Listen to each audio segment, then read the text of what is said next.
बिस्मिल्लाहिर्रहमानिर्रहीम। स्टूडेंट्स अस्सलाम वालेकुम। उम्मीद है आप सब लोग खैरियत से होंगे। तो हाजिर हैं एक बहुत बड़ी खुशखबरी के साथ। जो मोस्ट अवेटिंग वीडियो थी उसके साथ हाजिर हैं। MTH 104 की हम मिड टर्म की जो वीडियोज़ है वो अपलोड कर चुके हैं और अब हम हाजिर हैं MTH 104 की फ़ाइनल टर्म प्रिपरेशन। और ये इंशाल्लाह ताला पूरी यूट्यूब पर बेस्ट वीडियो होगी और उसका हम ऑब्जेक्टिव पार्ट इंशाल्लाह इस वीडियो में क्लियर करेंगे और 120 MCQs हैं इसमें। तो आपसे ये रिक्वेस्ट है कि उसके लिए ये स्टूडेंट के लिए ये वीडियो कोई मुश्किल नहीं होगी, एमसीक्यूज़ कोई मुश्किल नहीं होंगे जिसने हमारी लेक्चर सीरीज़ 104 की फ़ॉलो की होगी। तो आपसे पहले ये रिक्वेस्ट है कि आप लेक्चर सीरीज़ को लाज़मी शॉर्ट लेक्चर सीरीज़ 5 मैथमेटिक्स की जो है उसको ज़रूर फॉलो करें, क्योंकि उसमें हर चीज़ जो है वो एक्सप्लेनेशन के साथ करवा दी गई है। तो यहाँ पे हम जो है इंशाल्लाह ताला 120 एमसीक्यूज़ आपको वो भी एक्सप्लेन करेंगे, लेकिन जो चीज़ लेक्चरों में की गई है वो आप उनको फॉलो करके हासिल कर सकते हैं। तो रिक्वेस्ट ये है कि इस वीडियो को सिर्फ आपने खुद नहीं देखना और कंप्लीट देखना है, लाजमी बात है, और दूसरे दोस्तों में ज़रूर शेयर करना है, उनको बताना है, ठीक है। तो वीडियो को स्टार्ट करने से पहले आपने क्या करना है कि चैनल को सब्सक्राइब कर देना है और वीडियो को एक लाइक कर देना है और हमें कमेंट सेक्शन में बता देना है कि वीडियो आपको कैसी लगी है। पेपर के हवाले से आपने फ़ीडबैक ज़रूर देनी है कि MCQs आए थे, क्या सीन था, ठीक है। तो आपने ये चीज़ लाजमी करनी है। लेक्चर सीरीज़ को लाजमी फ़ॉलो करें, ठीक है। वीडियो को शेयर करें ज़्यादा से ज़्यादा, खुद भी कंप्लीट देखें और दोस्तों में भी इसको शेयर करें। वीडियो को लाइक कर दें और चैनल को सब्सक्राइब कर दें। तो चलिए स्टार्ट करते हैं अपनी आज की वीडियो। ये थोड़ी सी लेंथी वीडियो होने जा रही है, तो बनाने में भी टाइम लगता है। तो आपने तो सिर्फ देखनी है, सुननी है, तो आपका ये काम है कि इसको ऑनलाइन देखें, ठीक है, ताकि हमारा भी फ़ायदा हो जाए। तो चलिए यहाँ पे स्टार्ट करने जा रहे हैं हम लोग। अब सबसे पहला MCQs है कि the ordinal number of 1 2 3 4 is. ये हमें एक सेट गिवन है, इसका ऑर्डिनल नंबर क्या है। तो ऑर्डिनल नंबर के बारे में आपको बता दूं कि किसी सेट में जितने एलिमेंट्स होंगे उसका ऑर्डिनल नंबर उतना ही होगा। तो यहाँ पे देखें 4 एलिमेंट्स हैं, तो इसका ऑर्डिनल नंबर 4 है। एक कार्डिनल नंबर होता है, एक ऑर्डिनल नंबर होता है, दोनों में तकरीबन यकसानियत ही होती है, एक जैसे होते हैं, उनको फाइंड करने का तरीका एक जैसा ही होता है। इसका कार्डिनल नंबर भी 4 है और ऑर्डिनल नंबर भी 4 है। तो ऑर्डिनल नंबर हम वहाँ पे इस्तेमाल करते हैं जहाँ पे हमें किसी चीज़ का ऑर्डर बताना हो, कि फ़र्ज़ करें किसी क्लास में कोई स्टूडेंट है, तो उसमें जो फर्स्ट सेकंड थर्ड स्टूडेंट है, तो उनके लिए जो हम नंबर्स इस्तेमाल करेंगे वो हमारे ऑर्डिनल नंबर्स होंगे। कार्डिनल नंबर जो होते हैं वो होते हैं किसी सेट में मौजूद एलिमेंट्स की तादाद, ठीक है। तो कार्डिनल नंबर और ऑर्डिनल नंबर फाइंड करने का तरीका सेम ही है, बस जो कार्डिनल नंबर होता है वो आम सेट्स के लिए होता है और जो ऑर्डिनल नंबर होता है वो वेल ऑर्डर्ड सेट्स के लिए होता है, ठीक है। ये आपने डिफरेंस याद रखना है, ठीक है। नेक्स्ट क्वेश्चन है हमारे पास कि let C be the set of countries on earth. फ़र्ज़ करें कि जो सी है वो हमारे पास जितने भी दुनिया में ज़मीन पर जितने भी मुल्क हैं उनका सेट है। Thinking of each country as a collection of cities. तो देखें हर कंट्री में लाजमी बात है आगे कोई ना कोई काफ़ी सारे सिटीज़ होंगे, जिस तरह पाकिस्तान में बहुत सारे सिटीज़ हैं। Then union of C is the set of all cities on earth. तो अगर देखें आप इस सेट जो सी सेट है, इसमें जो कंट्रीज़ हैं और हर कंट्री में आगे फर्दर सिटीज़ हैं, तो जब देखें आप इसका यूनियन करेंगे तो यूनियन सेट में क्या आ जाएगा, दुनिया में मौजूद तमाम सिटीज़ जो हैं वो यूनियन ऑफ सी में आ जाएंगे। तो यानी जब आप इस सेट सी का यूनियन करेंगे ना, तो इसमें मौजूद तमाम जो कंट्रीज़ हैं उनमें जो मुबालक पाए जाते हैं वो आ जाएंगे आपके पास, ठीक हो गया। ममालक के जो कंट्रीज़ हैं वो आ जाएंगे। And the function F that assigns to each country its capital is the choice function for C. तो एक ऐसा फंक्शन के जो हर कंट्री को, कि कोई आपने कंट्री लिया पिक किया, तो ऐसा फंक्शन जो उस कंट्री को उसके कैपिटल पे जो है वो मैप कर दे, तो वो फंक्शन कौन सा होता है, वो फंक्शन चॉइस फंक्शन कहलाता है सी के लिए। तो ये स्टेटमेंट हमारी ट्रू है। फ़र्ज़ करें कि हमने जो सी सेट है उसमें से हमने पाकिस्तान लिया। मैं समझा देता हूँ आपको। हमने जो सेट सी था उसमें पाकिस्तान लिया। जब पाकिस्तान पे हमने एफ़ अप्लाई किया तो इसने इसको मैप कर दिया इस्लामाबाद यानी कि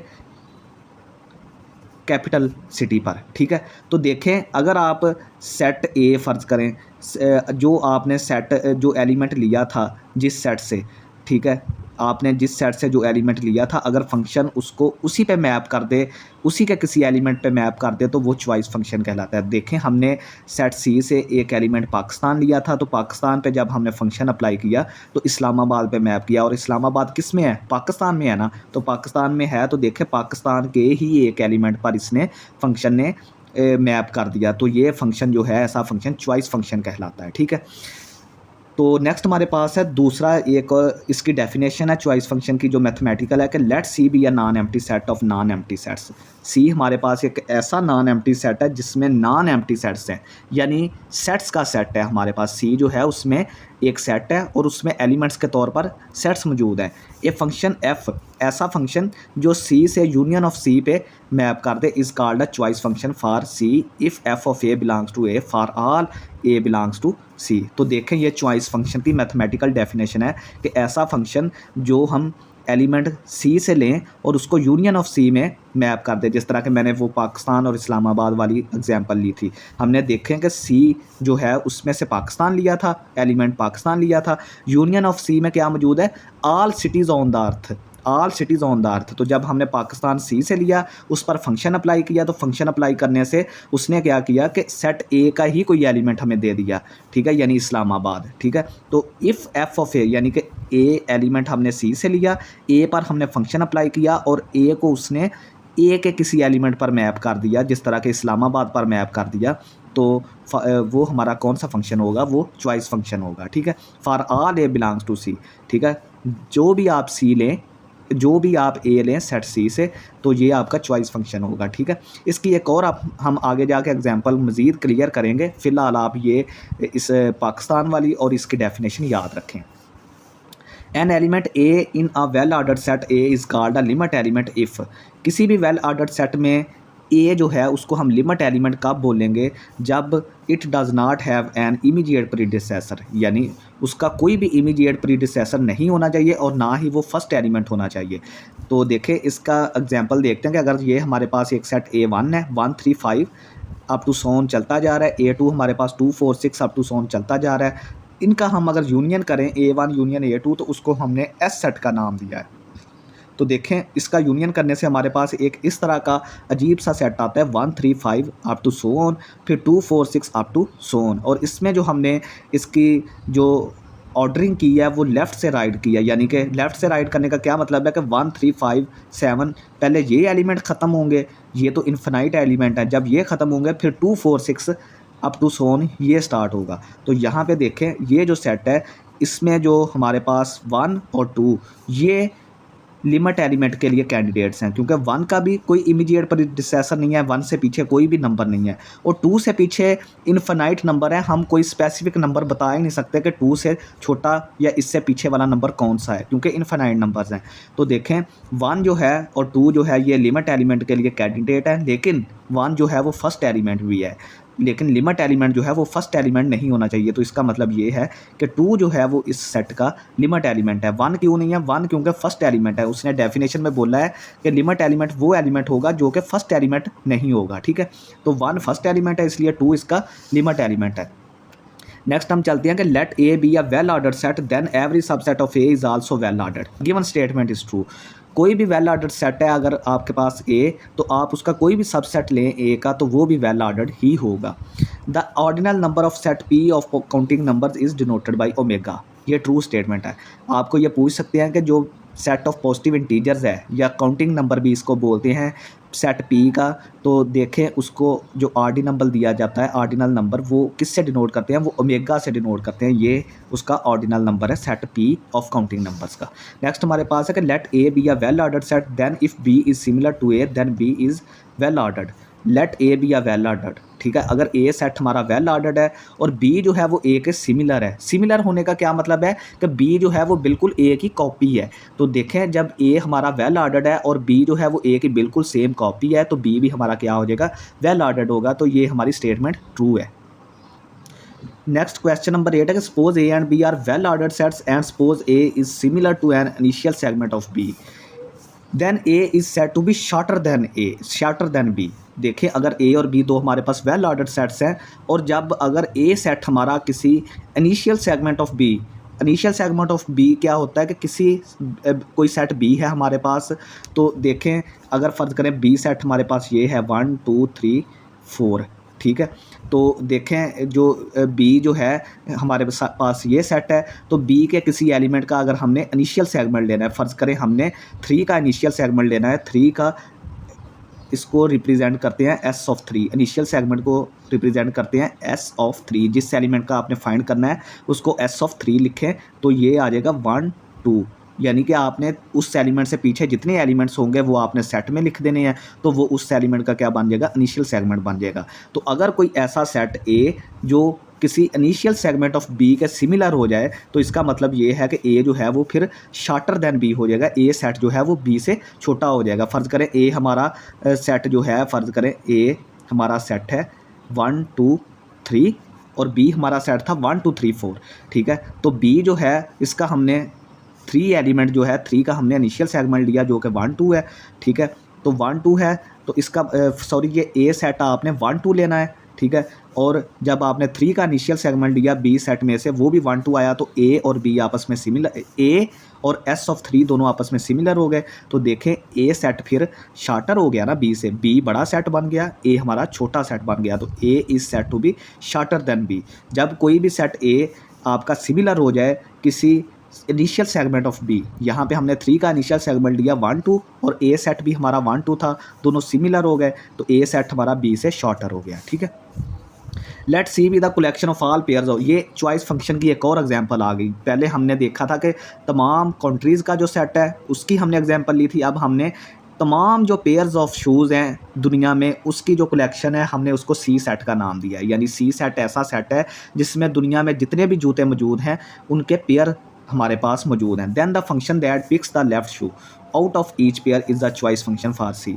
तो ऐसा फंक्शन जो हर पेयर में से लेफ़्ट शू को पेयर करे, लेफ़्ट शू को सिलेक्ट करे, वो हमारा क्या होगा, चॉइस फंक्शन होगा। फ़र्ज़ करें कि आपके पास फंक्शन है सी से यूनियन ऑफ सी, तो सी सेट में आपके पास जो है वो तमाम पेयर्स ऑफ शूज़ हैं और यूनियन ऑफ सी में आपके पास जितने भी दुनिया में जूते हैं, जितने भी दुनिया में जूते हैं वो हैं। तो मैंने क्या किया, मैंने सी सेट से एक पेयर ऑफ शूज़ लिया, पेयर ऑफ शूज़, और उस पर फंक्शन एफ अप्लाई किया। फंक्शन क्या करता है, पेयर में से क्या करता है, लेफ़्ट शूज़ को पिक करता है। तो लेफ़्ट शू कहाँ से बिलोंग कर रहा है, लेफ़्ट शूज़ लाजमी बात है वो इस पेयर से ही बिलोंग करेगा ना। तो देखें पेयर में तो दोनों शूज़ होते हैं लेकिन फंक्शन ने क्या किया, उसमें से लेफ़्ट को चूज़ कर लिया। जिस तरह के पाकिस्तान के लिए उसने इस्लामाबाद को चूज़ कर लिया। तो देखें ये लेफ़्ट शू इसी फंक्शन से, इसी पेयर से बिलोंग कर रहा है ना। तो ऐसा फंक्शन जो कोई एलिमेंट लेने पर जब उस पर अप्लाई होता है तो वो आंसर जो आता है वो उसी एलिमेंट में चला जाता है। तो देखें ये लेफ़्ट शू जो है वो इसी पेयर में चला गया, तो ये फंक्शन हमारा क्या होगा, चॉइस फंक्शन होगा। Any well ordered set A is not linearly ordered. तो कोई भी वेल ऑर्डर्ड सेट जो है वो हमेशा लीनियरली ऑर्डर्ड लाजमी होता है। तो ये स्टेटमेंट फॉल्स है, ठीक है, ये स्टेटमेंट क्या है, गलत है। हर वेल ऑर्डर्ड सेट जो है वो हमेशा लीनियरली ऑर्डर्ड सेट भी होता है। एम्प्टी सेट का ऑर्डिनल नंबर क्या होता है, एम्प्टी सेट में तो कोई एलिमेंट होता ही नहीं है तो उसका ऑर्डिनल नंबर 0 होगा। ये 0 इससे रिप्रेजेंट करते हैं। The ordinal number of this set is, तो देखें ये हमारे पास एक बड़ा सेट है, इसके अंदर 2 एलिमेंट्स हैं, एक सिंगल एलिमेंट वैसे पड़ा और एक सेट के तौर पर एलिमेंट पड़ा है, ठीक है। तो इसको गिने 1 2, एलिमेंट्स 2 हैं इसमें, एलिमेंट्स 3 नहीं है क्योंकि ये एक अलहदा एलिमेंट है और ये सेट पूरे का पूरा जो अंदर है वो एक अलहदा एलिमेंट है। तो इसमें एलिमेंट्स 2 हैं तो इसका ऑर्डिनल नंबर भी 2 आ जाएगा। Let S of A denotes the collection of all initial segments of elements in a well ordered set A. तो अगर हमारे पास सेट ए है तो उसमें मौजूद तमाम जो एलिमेंट्स हैं, अगर हम उसका इनिशियल सेगमेंट लें, इनिशियल सेगमेंट मैंने आपको लेना बताया था ना कि किस तरह लेते हैं। तो अगर सेट ए हमारे पास कोई वेल ऑर्डर्ड सेट है तो एस ऑफ ए जो है वो उसमें तमाम इनिशियल सेगमेंट्स मौजूद हैं ए के एलिमेंट्स के, यानी कि ए एलिमेंट्स, सेट ए के जो एलिमेंट्स हैं उनका आपने तमाम का इनिशियल सेगमेंट लेना है और जो इनिशियल सेगमेंट का आंसर आएगा उसको आपने तमाम को एक सेट में बंद कर दें तो वो एस ऑफ ए हमने उसको बोलना है। And let S of A be ordered bye set inclusion, और जो सेट हमने बनाया है S of A initial segments का वो ऑर्डर्ड, उस पर ऑर्डर कौन सा डिफाइन किया है, सेट इंक्लूजन का, या जिसको हम सब सेट का रिलेशन कहते हैं। Then A is similar to S of A, तो ए जो है वो फिर हमारा एस ऑफ ए में सिमिलर होगा क्योंकि ए सेट इसमें लाजमी मौजूद होगा, जो इनिशियल सेगमेंट्स का सेट है उसमें लाजमी मौजूद होगा और उसके सिमिलर भी होगा। एंड इन पार्टिकुलर एफ एक फंक्शन ए से S of A defined by F of X is equal to S of X is the similarity mapping between A and S of A. तो देखें ये हमारे पास एक फंक्शन है ए से एस ऑफ ए, जो किस तरह डिफाइन किया गया है कि जब आप ए सेट से कोई एलिमेंट एफ ऑफ एक्स में डालते हैं, फ़र्ज़ करें 2 डाला आपने, एफ ऑफ 2 किसके बराबर आ जाएगा, एस ऑफ 2, यानी कि इनिशियल सेगमेंट ऑफ 2। तो ये एक सिमिलैरिटी मैपिंग है between A and S of A. तो ये क्या है, एक सिमिलर मैपिंग है A and S of A. तो ये स्टेटमेंट हमारी ट्रू है। लाजमी बात है कि ये स्टेटमेंट हमारी ट्रू है कि आप ए सेट में से कोई भी एलिमेंट उठा के इस फंक्शन में डालें तो वो उस फंक्शन, ये जो फंक्शन है वो किस चीज़ पे मैप करेगा, वो इनिशियल सेगमेंट ऑफ 2 पे मैप करेगा। अगर आपने फ़र्ज़ करें 2 डाला है तो वो इनिशियल सेगमेंट ऑफ 2 पे मैप करेगा। तो देखें यहाँ पे फिर क्या होगा हमारे पास के जो एस ऑफ एक्स है वो हमारा मैप हो जाएगा, ठीक है, एस ऑफ ए पे। ठीक है, हमने ए एलिमेंट लिया, एक एलिमेंट ए से लेके एस ऑफ ए पे हमने मैप करवा दिया। ठीक है, तो ये गिवन स्टेटमेंट हमारी क्या है, ये ट्रू स्टेटमेंट है। ठीक है, तो ये एक लंबी सी स्टेटमेंट है, आपने इसको बाय हार्ट याद करना है। थोड़ा सा मैंने आपको समझा भी दिया है, इसका आंसर ट्रू स्टेटमेंट है और ये ऐसे ही पेपर में आएगी आपके पास, तो इसको आपने ट्रू टिक करना है। ये एक थ्योरम है, ठीक है, अगर आपने लेक्चर देखे होंगे तो वहाँ पे मैंने इसका प्रूफ भी करवाया हुआ है। Let A be an order set then A is set to be dash if every subset of A contains the first element. तो अगर ए हमारे पास कोई ऑर्डर्ड सेट है तो ए को हम वेल ऑर्डर्ड कब कहेंगे, जब ए का हम कोई भी सबसेट लें तो ए का हर सबसेट हमारा फर्स्ट एलिमेंट उसमें मौजूद हो। यानी कि ए सेट हमारे पास वेल ऑर्डर्ड सेट है, तो ए जो है उसको हम वेल ऑर्डर्ड कब कहेंगे, जब ए का कोई भी सबसेट लें तो हर ए का जो सबसेट है वो फर्स्ट एलिमेंट लाजमी कंटेन करता हो। Let A be a well-ordered set. The initial segment S of A of an element A belongs to A consists of all elements which strictly precedes A. तो ये हमारे पास ये initial segment की definition है कि अगर A हमारे पास कोई वेल ऑर्डर्ड सेट है तो आपने A में से कोई एलिमेंट स्मॉल a लेकर उसका अगर आपने इनिशियल सेगमेंट लेना है तो वो उन तमाम एलिमेंट्स पर मुश्तमिल होगा जो कि A को स्ट्रिक्टली प्रिसीड करते हैं, यानी कि A से स्ट्रिक्टली क्या है, बड़े हैं। ठीक है, ए से क्या हैं, फ़र्ज़ करें ये ए सेट हमारे पास है 1 2 3 4, तो इसमें अगर आपने 3 का इनिशियल सेगमेंट लेना है तो वो किस पे होगा, 1 2। ठीक है, 3 से पीछे वाले दोनों एलिमेंट्स आ जाएंगे इनिशियल सेगमेंट ऑफ 3 में। ठीक है, तो ये ट्रू आंसर है इसका। नेक्स्ट हमारे पास है let lambda and mu be ordinal numbers and let A and B two well ordered sets such that lambda is equal to ordinal number of A and mu is equal to ordinal number of B। यहाँ पे lambda और mu हमारे पास दो ordinal number हैं और दो हमारे पास well ordered sets हैं जिनको A और B हमने बोला है। lambda को हमने ऑर्डिनल नंबर ऑफ A बोला है और mu को हमने ऑर्डिनल नंबर ऑफ B बोला है। ठीक है, then lambda is less than mu। lambda जो है वो छोटा है mu से if A is similar to an initial segment of B। तो ज़ाहरी बात है कि लैम्डा यानी कि जो ए का जो कार्डिनल नंबर है वो छोटा होगा बी के ऑर्डिनल नंबर से, कब, जब ए हमारा किसी इनिशियल सेगमेंट के सिमिलर हो जाए। ये हम पीछे भी पढ़ के आए हैं कि अगर ए सेट हमारा सिमिलर हो जाए किसी इनिशियल सेगमेंट ऑफ बी के तो ए हमारा सेट छोटा हो जाता है। तो जब ए छोटा हो जाएगा तो उसका ऑर्डिनल नंबर भी लैम्डा जो है वो छोटा हो जाएगा म्यू से, जो कि बी का ऑर्डिनल नंबर है। नेक्स्ट हमारे पास है A set A is said to have dash if A has the same cardinality as unit interval I is equal to 0,1। तो देखें अगर किसी सेट A की सेम कार्डिनैलिटी है, यानी उसमें सेम नंबर ऑफ़ एलिमेंट्स हैं जितने के यूनिट इंटरवल 0,1 में है। ठीक है, 0,1 क्लोज्ड इंटरवल, इसको हम यूनिट इंटरवल बोलते हैं। अगर किसी सेट में सेम इतने ही एलिमेंट्स हैं जितने इस सेट में हैं, जितने यूनिट इंटरवल में हैं, तो हम कहेंगे कि सेट A के पास क्या है, power of continuum set A के पास है। ठीक है, नेक्स्ट हमारे पास है the ordinal number of set C is equal to 5, set 5 is 2 है। दो एलिमेंट्स मौजूद हैं, एक ये 5 और दूसरा ये वाला सेट के तौर पर जो मौजूद है। ठीक है, तो दो एलिमेंट्स हैं तो इसका कार्डिनल नंबर 2 होगा। ठीक है, तो 5 हमारा चैनल है, इसको लाजमी सब्सक्राइब करना है आपने।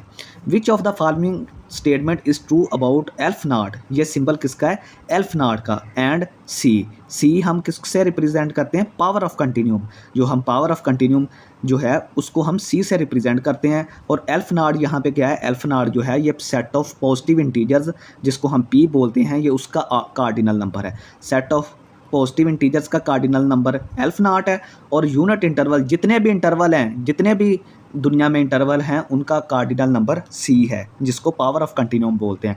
और एल्फ नॉट जो है वो हमेशा छोटा होता है सी से। तो ये स्टेटमेंट हमारी ट्रू हो गई, ये आपने याद रखनी है। There exist no cardinal number beta such that aleph naught is less than beta and beta is less than C. तो ये हमारे पास एक हाइपोथेसिस है जो अभी तक मैथमेटिक्स में प्रूव नहीं हुआ कि एल्फ नॉट और सी के दरमियान कोई भी कार्डिनल नंबर अभी तक एग्जिस्ट नहीं करता, कोई भी दरियाफ्त नहीं हुआ। जो एल्फ नॉट है वो लेस दैन सी है, इसका मतलब ये है कि इसके दरमियान कोई भी ऐसा बीटा कार्डिनल नंबर, यानी इन दो कार्डिनल नंबर्स के दरमियान तीसरा कार्डिनल नंबर कोई भी अभी तक हमें नहीं मिला। ठीक है, तो ये स्टेटमेंट ट्रू है। Which of the following sentence is preposition, preposition क्या होती है, ऐसी प्रेपोजिशन एक डेक्लेरेटिव सेंटेंस होता है। प्रेपोजिशन क्या होता है कि एक डेक्लेरेटिव सेंटेंस होता है, यानी जिसमें हम किसी चीज़ का ऐलान करते हैं जो या तो सही होता है या गलत होता है, दरमियान में नहीं होता। ठीक है, तो देखें इसमें 2 + 7 = 10, ये एक प्रेपोजिशन है। आल दो के ये रॉन्ग है, लेकिन प्रेपोजिशन या सही होगी या गलत होगी, तो उसके बारे में हम सही या गलत का फैसला कर सकते हैं। लेकिन व्हाट इज़ दिस, ये तो प्रेपोजिशन नहीं है, ये तो किसी से आप क्वेश्चन पूछ रहे हैं, तो ये प्रेपोजिशन नहीं है।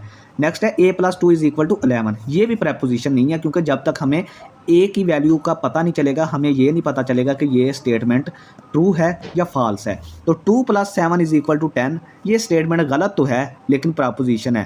प्रेपोजिशन ऐसी स्टेटमेंट को बोलते हैं जिसके बारे में हम ये बता सकें कि ये गलत है या सही है। ठीक है, नेक्स्ट हमारे पास है द रिलेशन डिविजिबिलिटी, ये लाइन जो है डिविजिबिलिटी के रिलेशन को रिप्रेजेंट करती है। Is not an ordering relation of set G of integers, तो ये हमारे पास आंसर इसका फॉल्स है।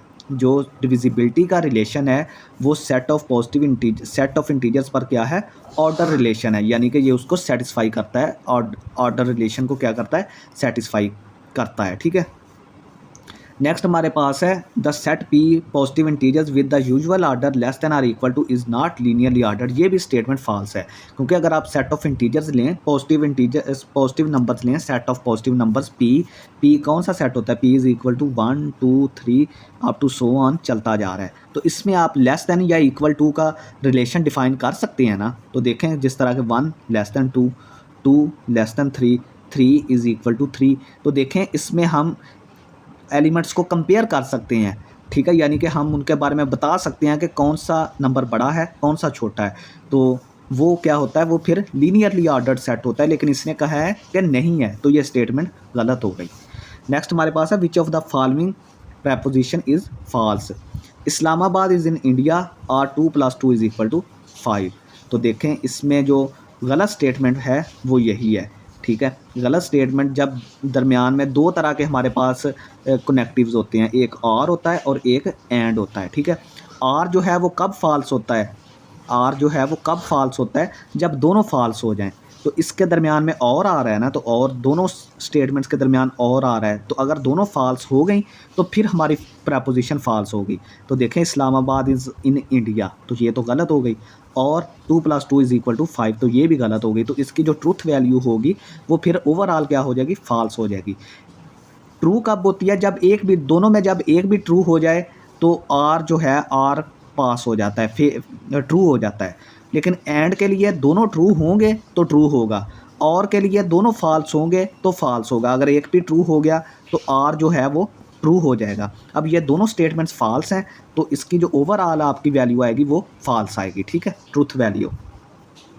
ठीक है, अगर एक भी इसमें ट्रू होता तो इसकी ओवरऑल वैल्यू ट्रू हो जानी थी। ठीक है, नेक्स्ट हमारे पास है if P and Q are proposition then the conditional statement P implies Q is false when, अगर आपके पास पी और क्यू दो प्रेपोजिशंस हैं तो conditional statement P implies Q, ये कंडीशनल स्टेटमेंट इसको बोलते हैं, ये कब फॉल्स होती है, ये तब फॉल्स होती है जब जो फर्स्ट स्टेटमेंट है वो ट्रू हो जाए और सेकंड हमारी फॉल्स हो जाए। कंडीशनल स्टेटमेंट हमेशा तब फॉल्स होती है जब पहली ट्रू हो जाए, दूसरी फॉल्स हो जाए, बाकी ये तमाम सूरतों में ट्रू रहती है, ठीक है। लेट पी स्टेटमेंट हमारे पास ये है कि you drive over 65 miles per hour, यानी आप 65 माइल्स पर आवर की अगर स्पीड से ज़्यादा गाड़ी चलाएंगे तो क्यू स्टेटमेंट हमारे पास है you get a speeding ticket, यानी फिर आपका क्या होगा, चलान होगा। विच represents driving over 65 miles is sufficient for getting a speeding ticket. तो ये पी इम्प्लाइज क्यू को रिप्रेजेंट कर रही है, यानी कि इफ़ पी देन क्यू, यानी कि आपको स्पीडिंग टिकट कब मिलेगा, जब आप स्पीडिंग आपको जब आप 65 से ऊपर की चलाएंगे गाड़ी तो देन आपको स्पीडिंग टिकट मिलेगा। तो पी इम्प्लाइज क्यू है, या इसको आप इस तरह भी लिख सकते हैं कि हमारे पास क्या आ जाएगा, पी सफिशिएंट, यानी कि स्पीडिंग टिकट चलान हासिल करने के लिए आपको ये पी स्टेटमेंट काफ़ी है, ये वाली कि आपने सिर्फ 65 से ऊपर चला रहे थे तो आपको स्पीडिंग टिकट मिल गई, चलान मिल गया। तो ये पी इम्प्लाइज क्यू भी आप इसको कह सकते हैं। इफ़ पी देन क्यू, यानी कि अगर आप 65 से ऊपर चलाएंगे तो आपको चलान मिलेगा, ठीक है। यानी और दूसरा सफिशिएंट जो लफ्ज़ है वो भी इम्प्लीकेशन के लिए है, इम्प्लाइज के लिए है, ठीक है। ये आपने याद रखना है, ठीक है। तो ये जो सफिशिएंट का लफ्ज़ है, driving over 65 is sufficient for getting a speeding ticket. तो आपके लिए अगर आप 65 से चला रहे हैं तो आपके लिए ये ज़रूरी हो जाएगा कि आपको चलान मिलेगा, ठीक है। नेक्स्ट हमारे पास है in algebra of propositions the identity laws are, ठीक है। तो प्रपोजिशंस का जो अलजबरा है उसमें जो आइडेंटिटी के लॉज होते हैं वो ये हैं कि अगर आप किसी पी प्रपोजिशन को एंड करें, ये सिंबल होता है एंड का और ये सिंबल होता है और का, तो पी एंड टी, यानी कि पी का आप एंड करें टी के साथ तो आपको पी ही मिलेगा। अगर आप पी का और करें एफ़ के साथ तो आपको पी ही मिलेगा, ठीक है। ये आपने आइडेंटिटी लॉज इनको बोलते हैं। In algebra of proposition idempotent laws are, ठीक है। अब हम आइडेम्पोटेंट लॉज देखते हैं कि वो कौन से होते हैं।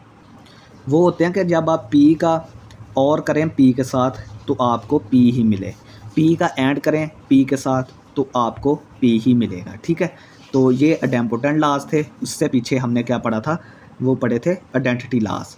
नेक्स्ट हमारे पास है the converse of the statement the home team wins when ever it is raining is.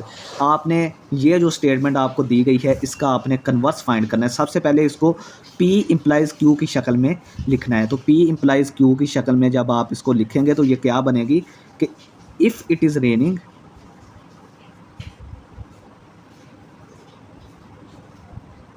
If it is raining, if it is raining then home team wins, ठीक है। ये इसकी एक्चुअल हालत है, यानी कि ये इसने थोड़ा सा मॉडिफाई करके दी है, लेकिन इसका मतलब अगर आप ओरिजिनली देखें ये यही बनता है कि इफ़ इट इज़ रेनिंग, अगर बारिश हो रही है तो जो घरेलू टीम है वो जीत जाएगी। तो इसका जो कन्वर्स फिर हम करते हैं वो करते हैं कि क्यू को पहले ले जाते हैं और पी को बाद में ले जाते हैं। क्यू को पहले, पी वाली स्टेटमेंट बाद में, कि if home team wins then it is raining, ठीक है। यानी जो लास्ट वाली स्टेटमेंट थी इसको हम कन्वर्स को लिखते हैं क्यू इम्प्लाइज पी। तो क्यू पहले ले लें, if the home team wins then P, फिर पी आएगा, पहले क्यू आएगा, if the home team wins then it is raining. ये कन्वर्स, कॉन्ट्रा पॉजिटिव और इन्वर्स हम नेक्स्ट आगे जाके लास्ट पे भी इनको डिस्कस करेंगे। कन्वर्स में आपने सिर्फ इनकी जगह चेंज करनी, क्यू को पहले ले जाना है पी को बाद में। तो जो पी पहले था उसको लास्ट पे देखें। पहले मैंने जब इसको ओरिजिनल करके लिखा तो पहले पी आ रहा था, if it is raining then home team wins.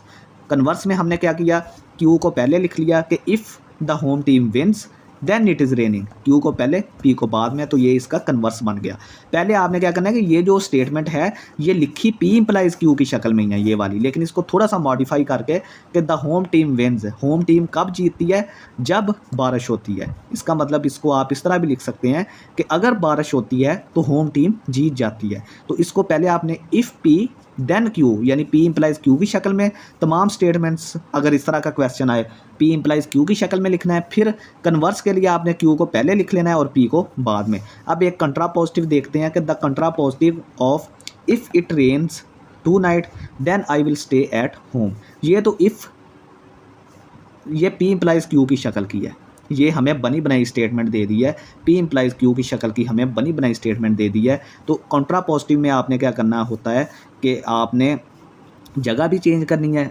देखें पी इम्प्लाइज क्यू था, तो कंट्रा पॉजिटिव में आपने करना है negation Q implies negation P, यानी कि जगह भी चेंज कर देनी है और साथ नेगेशन भी कर देनी है। तो क्यू पहले आया, क्यू पहले आएगा तो I will stay at home पहले आ जाएगा। If I will stay at home, साथ नेगेशन भी करनी है क्यू की, तो आ जाएगा if I will not stay at home then it does not rain tonight. तो ये वाली स्टेटमेंट बाद में चली जाएगी जो पहले थी। तो साथ नॉट, दोनों के नॉट, क्योंकि दोनों के साथ नेगेशन भी लगाना है और क्यू को पहले लेके आना और पी को बाद में लेके जाना है, दोनों को नेगेशन करके, ठीक है। नेक्स्ट हमारे पास है कि which tautology is the basis of modus ponens. तो ये रूल्स ऑफ इन्फेरेंस है, ये हम नेक्स्ट आगे फाइनल पे जाके इसको बहुत डिटेल के साथ पढ़ेंगे। जितने भी लॉज हैं तो वो आपको बताए जाएंगे। ये मॉडस पोनेंस का होता है कि अगर आपके जो प्रीमिसेस हैं, एक प्रीमिसेस आपका हो पी इम्प्लाइज क्यू, दूसरा प्रीमिस आपका पी हो, तो देखें अगर आप इनका एंड करें, दोनों का एंड लें, तो देखें पी इम्प्लाइज क्यू और पी का आपने क्या किया, एंड किया, तो ये इम्प्लाई करे कंक्लूजन क्यू। यहाँ पे पी और पी इम्प्लाइज क्यू ये दो प्रीमिसेस कहलाते हैं और ये जो है, ये क्यू जो है ये कंक्लूजन कहलाता है। तो अगर आप पी और पी इम्प्लाइज क्यू का एंड करें तो वो क्यू और उसकी इम्प्लीकेशन करें क्यू के साथ, तो आपको टोटोलॉजी मिल जाए। टोटोलॉजी भी हम आगे जाके देखेंगे कि क्या होती है, ठीक है। अगर आप प्रीमिसेस का एंड करें, ये दो प्रीमिसेस थे, इनका हमने ये एंड किया और इसकी इम्प्लीकेशन की क्यू के साथ, तो हमें अगर आंसर टोटोलॉजी मिल जाए तो वो कौन सा रूल होता है, वो मॉडस पोनेंस का रूल होता है, ठीक है। तो नेक्स्ट हमारे पास है which tautology is the basis of disjunction syllogism. ये भी रूल ऑफ इन्फेरेंस है। इसमें होता है कि एक आपकी प्रीमिस पी इम्प्लाइज क्यू है, दूसरी नेगेशन क्यू है और क्यू आपकी क्या है, कंक्लूजन। तो देखें इन दोनों का आपने एंड करना है, करना सब में एंड ही है, ये मैं आपको आगे जाके बताऊंगा। जितने भी प्रीमिसेस होंगे उनका आपने एंड लेना है और उसकी इम्प्लीकेशन करनी है कंक्लूजन के साथ। तो देखें ये दो हमारे पास, ये दो प्रीमिसेस थे, इनका हमने एंड करके इम्प्लीकेशन क्यू के साथ की, तो अगर टोटोलॉजी मिल जाए तो आपका ये रूल जो है वो डिसजंक्शन सिलोजिज्म कहलाता है। वो आपको ये चीज़ दे के ये भी पूछ सकते हैं और ये चीज़ दे के ये भी पूछ सकते हैं, कुछ भी पूछ सकते हैं, ठीक है। नेक्स्ट हमारे पास है कि ये हमारे पास एक सेट है ordered by X divides Y. तो इसमें जो ऑर्डर डिफाइन किया गया है सेट में वो है डिवीजन का, कि X divides Y. Here one is the cover of two. One जो है वो टू को डिवाइड करता है, वन जो है वो टू को डिवाइड करता है, इसलिए वन जो है वो टू के लिए क्या है, कवर है, ठीक है। तो कवर का क्या मतलब होता है कि ऐसा नंबर जो इमीडिएटली डिवाइड करे। तो वन जो है वो टू को इमीडिएटली डिवाइड कर रहा है, क्योंकि वन और टू के दरमियान कोई ऐसा नंबर नहीं है जो जिसको वन डिवाइड करता हो, ठीक है। और वन और टू इकट्ठे हैं तो वन टू को डिवाइड भी करता है, तो इसलिए वन जो है वो ए का क्या, टू का क्या है, कवर बन जाएगा। नेक्स्ट हमारे पास है कि P of X denote X is less than 3, truth value of P of 4 is false. तो अगर आपके पास जो प्रपोजिशनल फंक्शन है उसको हमने x लेस दैन 3 से रिप्रेजेंट किया है, तो आपने क्या करना है, x की जगह पे 4 डाल के चेक करना है कि ये स्टेटमेंट ट्रू होती है या फॉल्स होती है। तो देखें यहाँ पे x की जगह पे 4 डालें तो 4 तो बड़ा होता है 3 से, तो देखें ये स्टेटमेंट क्या होगी, फॉल्स हो गई। नेक्स्ट हमारे पास है कि let p of x denote the word x contains letter l। तो हमारी जो p ऑफ x है वो क्या है कि ऐसा वर्ड जिसमें एल आ रहा हो, ऐसा वर्ड जिसमें एल आ रहा हो। तो truth value of P iron is, तो देखें हमने एक्स की जगह पे आयरन रखा, तो आयरन में तो कोई एल वाला लेटर नहीं आ रहा है, आयरन में कोई एल नहीं आ रहा, तो देखें ये फिर क्या हो जाएगा, ये फॉल्स हो जाएगा क्योंकि एल नहीं आ रहा है इसमें आयरन में। नेक्स्ट हमारे पास है the proposition for all N belongs to P is such that n+5 is greater than 3 is true या फॉल्स। तो देखें ये सिंबल जो है, ये उल्टा ए जो है ये फॉर ऑल के लिए होता है। तो देखें इसमें आप कोई भी नेचुरल नंबर डालें, कोई भी आप इसमें 1 to 3 में से कोई भी नंबर डालें तो ये हमेशा स्टेटमेंट जो है वो ट्रू रहेगी। तो इसका मतलब ये है कि ये for all natural number, for all positive integer के लिए ये जो है वो ट्रू है, इसलिए इसके लिए इसके साथ ये वाला सिंबल लगा है।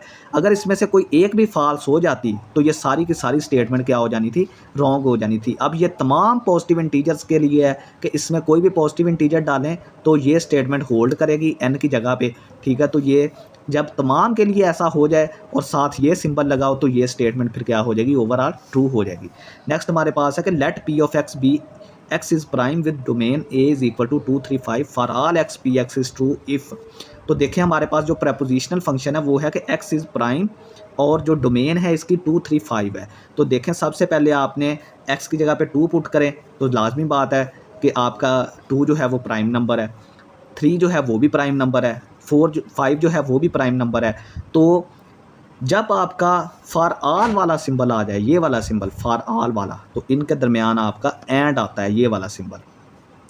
तमाम स्टेटमेंट्स के दरमियान फिर क्या आता है, एंड आता है। तो देखें अगर तमाम स्टेटमेंट्स ट्रू हो जाएं, क्योंकि पी ऑफ 2 का क्या मतलब है कि 2 प्राइम नंबर है, 3 प्राइम नंबर है, 5 प्राइम नंबर है और सब के दरमियान एंड है, तो ये पूरी की पूरी स्टेटमेंट क्या हो जाएगी, ट्रू हो जाएगी। और जब देयर एग्जिस्ट वाला आ जाए तो उसके लिए ये वाला सिंबल दरमियान में आता है, तो फिर ये ट्रू होता है, ठीक है। तो देखें फॉर ऑल के लिए तमाम प्रेपोजिशंस ट्रू होनी चाहिए। पी ऑफ 2 भी ट्रू है क्योंकि ये प्राइम है, पी ऑफ 3 भी ट्रू है, प्राइम है, पी ऑफ 5 भी ट्रू है, प्राइम है। और इनके दरमियान ये एंड का सिंबल का मतलब ये है कि ये तमाम स्टेटमेंट्स ट्रू होनी चाहिए। कोई एक भी फॉल्स हो गई तो हमारा ओवरऑल आंसर फॉल्स हो जाएगा।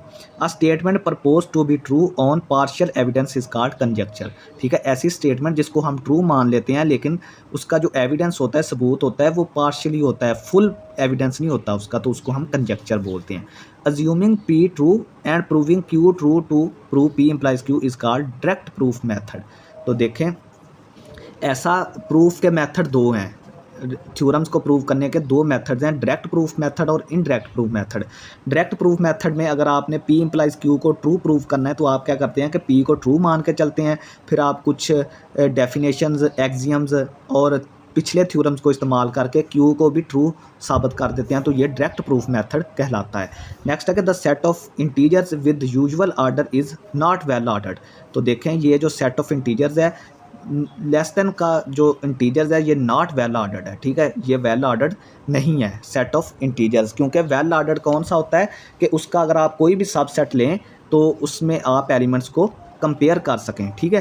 तो ये हमारा सेट ऑफ इंटीजर्स, ये जो लेस देन का हमारा है तो ये वेल ऑर्डर नहीं है, क्योंकि इसमें तमाम जो सेट Z के तमाम एलिमेंट्स जो हैं उनका आप फर्स्ट एलिमेंट नहीं फाइंड कर सकते। फ़र्ज़ करें सेट Z का अगर हमने ये एक सब सेट लिया है, -1 -2 -3 अप टू सो ऑन चलता जा रहा है, ये सेट इंटीजर सेट का ये सब सेट है ना, तो इसका फर्स्ट एलिमेंट कोई ना कोई होना चाहिए। फर्स्ट एलिमेंट क्या होता है, जो सबसे छोटा हो। तो सबसे छोटा तो यहाँ पे हमें कोई भी नहीं नज़र आ रहा है, क्योंकि अगर कोई कहे कि -3 सबसे छोटा है तो इसमें तो -4 भी है, अगर -4 कोई बोले तो इसमें -5 भी है। तो इस तरह करके हमें कोई भी इसका फर्स्ट एलिमेंट नहीं मिल रहा, यानी कि सेट ऑफ इंटीजर का आप कोई भी सबसेट लें तो उसमें हमें फर्स्ट एलिमेंट नहीं मिलता, तो ये वेल ऑर्डर्ड नहीं है। Proofs that do not start with premises and end with conclusion are called. ऐसे प्रूफ का वो तरीका जिसमें हम प्रिमिसेस से स्टार्ट नहीं करते और कंक्लूजन पे एंड नहीं करते, वो कौन से प्रूफ कहलाते हैं, वो इनडायरेक्ट मेथड ऑफ प्रूफ कहलाता है, ठीक है। इनडायरेक्ट मेथड ऑफ प्रूफ कहलाता है। नेक्स्ट हमारे पास है कि in proofs by contrapositive of P implies Q we take as premise. तो कंट्रापोजिटिव ये एक इनडायरेक्ट प्रूफ टेक्निक है, कंट्रापोजिटिव और कॉन्ट्राडिक्शन। कंट्रापोजिटिव में हम क्या करते हैं कि ये जो प्रीमिस है ये वाला, इसको हम क्या करते हैं, इसकी नेगेशन क्यों कर लेते हैं। कंट्रापोजिटिव में जब कॉन्ट्राडिक्शन आएगी तो हम उसमें इस पहले का नेगेशन कर लेते हैं। कंट्रापोजिटिव में दूसरे की नेगेशन करनी है, कॉन्ट्राडिक्शन में आपने पहले की नेगेशन करनी है, ठीक है। नेक्स्ट हमारे पास है every set can be well ordered is called well ordering theorem. ये वेल ऑर्डरिंग थ्योरम की स्टेटमेंट है कि हर सेट को हम वेल ऑर्डर्ड बना सकते हैं, ठीक है। नेक्स्ट हमारे पास है कि if A is a subset of S, और एस हमारा क्या है, पार्शली ऑर्डर्ड सेट। इसको हम पोसेट भी लिखते हैं, ठीक है। पार्शली ऑर्डर्ड सेट को हम पोसेट भी लिखते हैं। Has an upper bound we say, अगर कोई सेट एस का सबसेट ए जो है उसके पास अपर बाउंड मौजूद है। अपर बाउंड का क्या मतलब है कि अपर बाउंड एक ऐसा एलिमेंट होता है जिसके जिससे सेट के तमाम एलिमेंट्स छोटे होते हैं। फ़र्ज़ करें कि देखें ये हमारे पास अगर सेट है 1 2 3 4, तो ये 4 इसका अपर बाउंड है, क्योंकि 4 से तमाम एलिमेंट्स इसके छोटे हैं या बराबर हैं, ठीक है। यानी कि ऐसा एलिमेंट जिससे सेट के तमाम एलिमेंट्स छोटे हों या बराबर हों, तो आप उसको क्या कहेंगे, अपर बाउंड कहेंगे। तो ये 4 जो है ये इसका अपर बाउंड है, क्योंकि तमाम एलिमेंट्स सेट के या इसके बराबर हैं या इससे छोटे हैं। तो फिर हम सेट को क्या बोलेंगे, ऐसा सेट जिसके पास कोई ना कोई अपर बाउंड मौजूद हो उसको हम बाउंडेड अबव सेट बोलते हैं। और ऐसा सेट जिसके पास कोई ना कोई लोअर बाउंड मौजूद हो, लोअर बाउंड क्या होता है कि ऐसा एलिमेंट जिससे सेट के तमाम एलिमेंट्स बड़े हों। तो ये 1 इसका लोअर बाउंड है, क्योंकि 1 से इस सेट के तमाम एलिमेंट्स बड़े हैं या बराबर हैं, तो उस सेट को हम बाउंडेड बिलो बोलते हैं। और ऐसा सेट जिसके पास अपर बाउंड भी मौजूद हो और लोअर बाउंड भी मौजूद हो उसको हम बाउंडेड सेट बोलते हैं, ठीक है। ये नीचे बाउंडेड वाला क्वेश्चन भी है कि बाउंडेड सेट हम कब बोलेंगे, जब उसके पास अपर भी हो और लोअर बाउंड भी मौजूद हो। नेक्स्ट हमारे पास एक सेट एस है, जो कि हमने पीछे भी पढ़ के आए हैं कि सेट एस हमने A1 हमारे पास था ऑड नंबर्स का सेट और A2 था इवन नंबर्स का सेट। इसका हमने यूनियन किया तो हमारे पास ये एक ट्रिवियल सा सेट आ गया, जिसमें हमने ऑर्डर को डिफाइन किया है लेफ़्ट से राइट की तरफ। यानी पहले लेफ़्ट वाले एलिमेंट सारे कंप्लीट होंगे, फिर जब ये 1 3 5 अप टू सो ऑन ख़त्म हो जाएंगे, फिर 2 4 6 अप टू सो ऑन चलते जाएंगे। तो इसका लिमिट एलिमेंट क्या है, ये तो मैं आपको पीछे बता के आया हूँ कि इसका लिमिट एलिमेंट के लिए 2 एलिमेंट्स क्वालिफाई करते हैं, एक 1 करता है और एक 2 करता है। तो 1 तो है साथ फर्स्ट एलिमेंट, तो फर्स्ट एलिमेंट जो है वो लिमिट एलिमेंट नहीं होता, तो 2 जो है वो इसका क्या होगा, फिर लिमिट एलिमेंट होगा। नेक्स्ट हमारे पास है कि A is longer than B well ordered. अगर A और B हमारे पास वेल ऑर्डर्ड सेट हैं तो A जो है वो B से लॉन्गर होगा अगर B हमारा क्या हो, किसी इनिशियल सेगमेंट ऑफ A के सिमिलर हो जाए, ठीक है। जो सेट सिमिलर हो जाए किसी दूसरे सेट के इनिशियल सेगमेंट के, वो सेट छोटा हो जाता है। आप देखें B जो है वो सिमिलर हो गया इनिशियल सेगमेंट ऑफ A के, तो B जो है वो हमारा छोटा हो गया और A हमारा क्या हो गया, लॉन्गर हो गया, बड़ा सेट हो गया, ठीक है। नेक्स्ट हमारे पास है A 1 to 1 order preserving map F from X to Y is called a similar mapping, it is true. तो अगर ऐसा ऑर्डर, ऐसी मैपिंग, ऐसा फंक्शन जो 1 to 1 हो, 1 1 भी हो और ऑन टू भी हो, ऐसा फंक्शन जो 1 1 भी हो और ऑन टू भी हो और साथ ऑर्डर भी प्रिजर्व करे। यानी कि अगर आपने x में से 2 एलिमेंट लिए हैं 2 और 3, x में से 2 एलिमेंट्स 2 3 लिए हैं और 2 3 इस तरह लिए हैं कि 2 जो है वो 3 से छोटा है, तो जब आप इन 2 पर फंक्शन अप्लाई करें तो उसका जो आंसर आए f ऑफ 2 और f ऑफ 3 ये भी आपस में छोटे हों, इसका मतलब होता है आर्डर को प्रिजर्व करना। यानी कि जो आर्डर x में प्रिजर्व था वही y में भी हो गया, क्योंकि f2 f3 y में चले जाते हैं ना, जो इमेजेस होती हैं वो y सेट में चली जाती हैं। तो जब आपने 2 एलिमेंट्स लिए, इस तरह के 2 जो था वो छोटा था 3 से, तो जब फंक्शन अप्लाई किया तो f ऑफ 2 छोटा हो गया f ऑफ 3 से। तो जब इस तरह का चक्कर हो, आर्डर प्रिजर्व हो, तो साथ फंक्शन हमारा 1 1 और ऑन टू भी हो, तो उसको हम सिमिलर मैपिंग या आइसोमॉर्फिक बोलते हैं, ठीक है। तो ये गिवन स्टेटमेंट जो है वो ट्रू है, ठीक है। गिवन स्टेटमेंट क्या है, ट्रू है। 2 ordered sets x and y are order isomorphic if there exists an order preserving bijection। ये दोबारा वही वाली है डेफिनेशन है, सिर्फ वर्डिंग को थोड़ा सा चेंज किया है कि अगर 2 सेट्स हमारे पास ऑर्डर्ड हैं, 2 ऑर्डर्ड सेट्स हैं x और y, और वो ऑर्डर आइसोमॉर्फिक, मैंने बताया था ना कि सिमिलर सेट्स को ऑर्डर आइसोमॉर्फिक भी बोलते हैं, जो पीछे हम अभी क्वेश्चन में डेफिनेशन पढ़ के आए हैं, उसको ऑर्डर आइसोमॉर्फिक या सिमिलर सेट्स भी बोलते हैं। कब बोलते हैं, जब उनके दरमियान एक बाइजेक्शन हो। बाइजेक्शन का क्या मतलब होता है, बाइजेक्शन का मतलब होता है 1 1 और ऑन टू। बाइजेक्शन का मतलब होता है 1 1 और ऑन टू, और एक ऑर्डर प्रिजर्व करे। ऑर्डर प्रिजर्व करने का मैंने मतलब आपको पीछे बता दिया है, तो ये स्टेटमेंट भी ट्रू है। तो ये दोनों डेफिनेशंस एक ही चीज़ की हैं, बस अल्फाज को आगे पीछे किया गया है। यहाँ पे बाइजेक्शन इस्तेमाल किया गया है, वहाँ पे 1 to 1 इस्तेमाल करके 1 to 1 का मतलब भी 1 1 और ऑन टू है, और बाइजेक्शन का मतलब भी यहाँ पे क्या है, 1 1 और ऑन टू है। वहाँ पे भी ऑर्डर प्रिजर्व हो रहा था, यहाँ पे भी ऑर्डर प्रिजर्व हो रहा है। तो ये दोनों सिमिलर मैपिंग या ऑर्डर आइसोमॉर्फिक दोनों एक ही लफ्ज़ हैं। Let P and Q be propositions if, तो P हमारे पास है कि it is below freezing, Q हमारे पास है it is snowing. It is below freezing and snowing, तो देखें दरमियान में एंड आ गया, तो एंड के लिए कौन सा सिंबल, ये वाला इस्तेमाल करते हैं, तो P और Q के दरमियान ये वाला सिंबल आ जाएगा, ठीक है। नेक्स्ट हमारे पास है कि it is not below freezing and it is not snowing. तो देखें एंड तो आ गया, एंड आ गया, लेकिन दोनों स्टेटमेंट्स की क्या हो गई है, नेगेशन हो गई है, नॉट आ गया है। तो ये सिंबल तो आएगा, लेकिन पी के साथ भी नेगेशन आ जाएगा और क्यू के साथ भी नेगेशन आ जाएगा, क्योंकि दोनों के साथ क्या आ गया, एंड आ गया। नेक्स्ट हमारे पास है कि find arguments form if Socrates is human then mortal. तो ये हमारे पास कौन सी स्टेटमेंट बनती है, पी इम्प्लाइज क्यू, कि यानी अगर सुकरात जो है वो इंसान है तो वो फ़ानी है, यानी अगर पी है तो क्यू होगा, यानी वो इंसान होगा तो फ़ानी होगा, ठीक है, P implies Q. Socrates is human, Socrates is human, तो ये पी स्टेटमेंट बनती है ये वाली, इसको हमने पी बोला और इसको क्यू बोला था, तो ये सोक्रेट्स इज़ ह्यूमन। ये पहला प्रीमिसिस है, ये दूसरा प्रीमिसिस है, इसको पी बोला। तो देयरफॉर क्या होता है, ही इज़ मॉर्टल, यानी क्यू आ जाएगा। मॉर्टल को हमने क्या बोला था, क्यू। तो ये मॉडस पोनेंस है, ये क्या है, ये जो इस तरह की शक्ल बनती है, ये मॉडस पोनेंस का आर्गूमेंट बनता है, ठीक है, आपने याद रखना है। ये मैं आपको पीछे भी बता गया हूँ मॉडस पोनेंस के बारे में, कि ये पी इम्प्लाइज क्यू पहला प्रीमिसिस, दूसरा पी हो, और देयरफॉर का क्या मतलब होता है, कंक्लूजन, तो वो क्यू हो। तो इस तरह की जो शक्ल है मॉडस पोनेंस के लिए होती है। Which is the cover of two is divisibility order on 1 2 3 4। तो देखें 2 का कवर क्या था इस सेट के लिए है 1 जो है वो 2 का कवर था, ये हम पीछे पढ़ के आए हैं, सेम क्वेश्चन रिपीट हुआ है। The set of rational number is the denumerable set, जो रैशनल नंबर का सेट है। सबसे पहले मैं आपको बता दूं कि ये बार बार आगे क्वेश्चन आएंगे, डीन्यूमरेबल सेट्स कौन से होते हैं, ऐसे सेट जिनकी cardinality set of positive integers यानी कि पी के जो सिमिलर होते हैं। पी के सिमिलर कौन कौन से सेट होते हैं, नेचुरल नंबर्स का सेट, सेट ऑफ इंटीजर्स, ठीक है, set of rational numbers.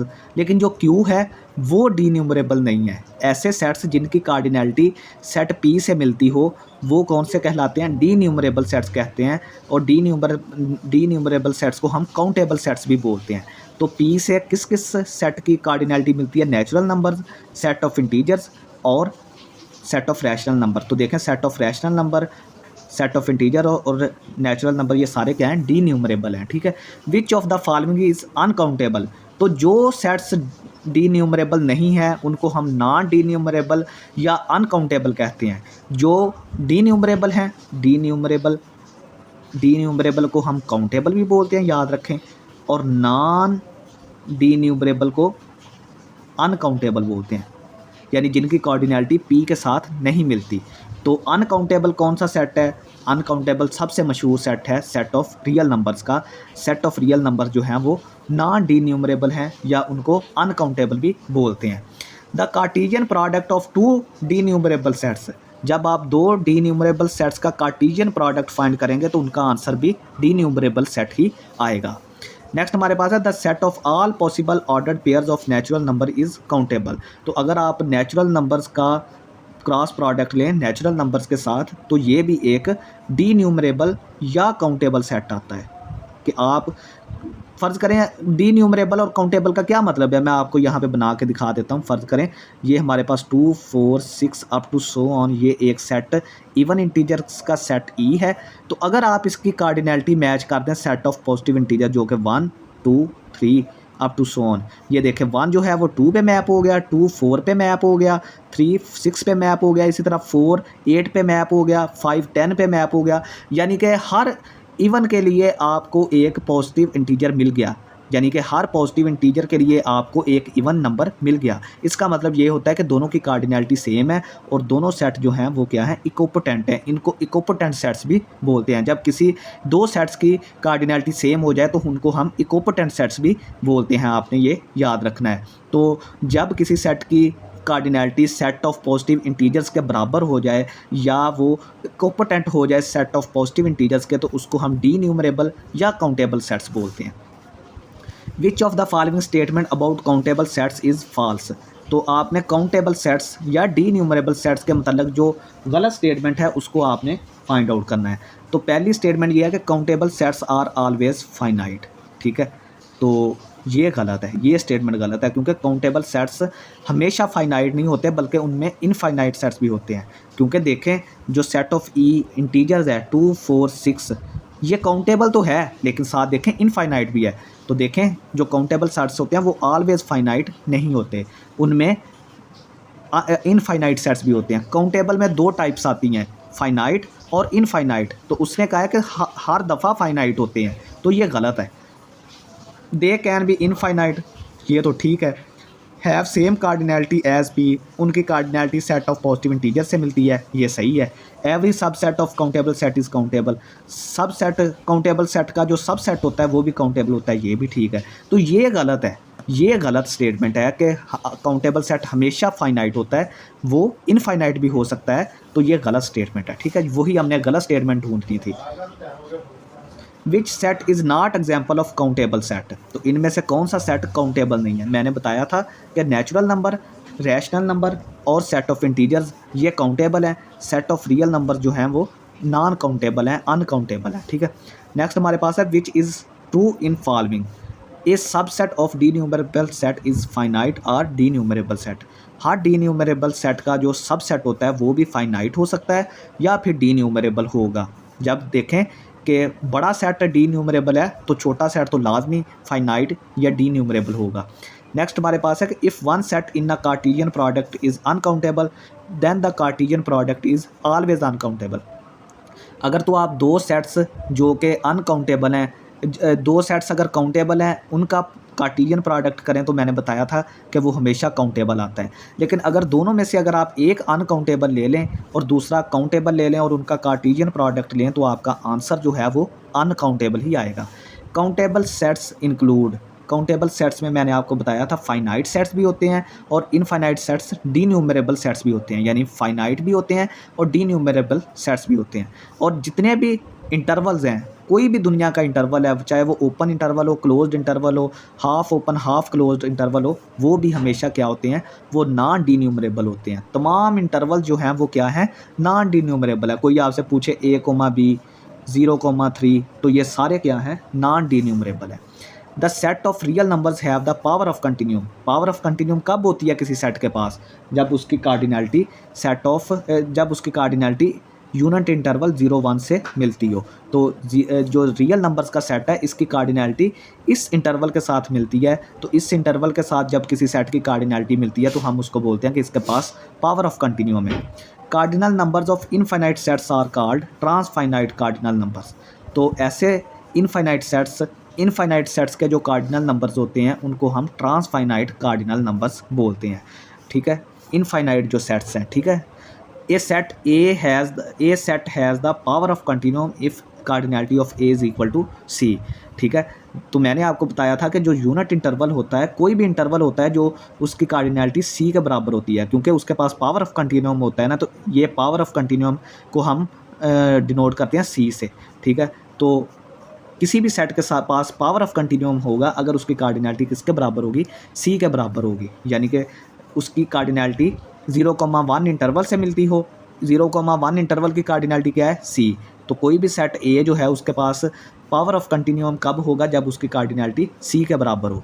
A is denumerable or countably infinite means, अगर कोई सेट A डी न्यूमरेबल है या काउंटेबली इनफाइनाइट है तो उसका मतलब ये है कि उसकी कार्डिनैलिटी एल्फ नॉट होगी।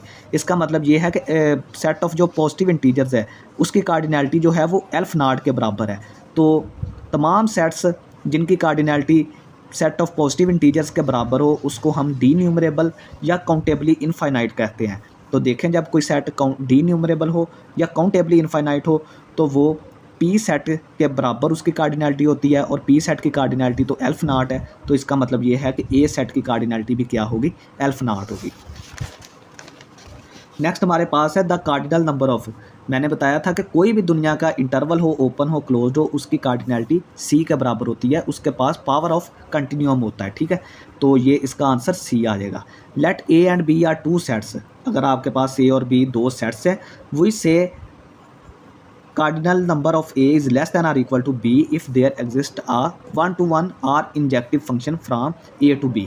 तो देखें अगर आपके पास दो सेट्स हैं इस तरह A B C 1 2 3, तो देखें ये 1 इस तरह, 2 इसके साथ, 3 इसके साथ, तो ये देखें ये 1 1 भी है और ऑन 2 भी है। जब ये फंक्शन 1 1 भी हो और ऑन 2 भी हो तो इसकी कार्डिनैलिटी दोनों की बराबर हो जाएगी, दोनों की। तो A में भी 3 एलिमेंट्स हैं, B में भी 3 एलिमेंट्स हैं, ठीक है। यानी कि जब कोई सेट 1 1 भी हो जाए कोई फंक्शन और ऑन टू भी हो जाए तो उनकी कार्डिनैलिटी बराबर हो जाती है।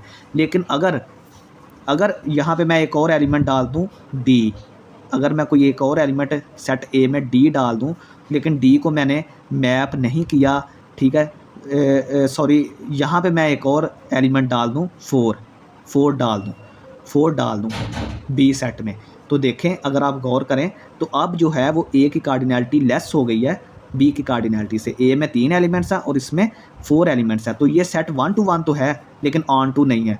ऑन टू क्यों नहीं है? क्योंकि इसमें ये एक एलिमेंट बगैर किसी एलिमेंट्स के मैप होने से रह गया, बाकी तमाम एलिमेंट्स मैप हो गए किसी ना किसी एलिमेंट से, ये रह गया। तो ये 1 1 तो है लेकिन ऑन टू नहीं है। तो कोई भी सेट जब फंक्शन 1 1 हो लेकिन ऑन टू ना हो तो उसकी कार्डिनैलिटी फिर लेस हो जाती है, ठीक है।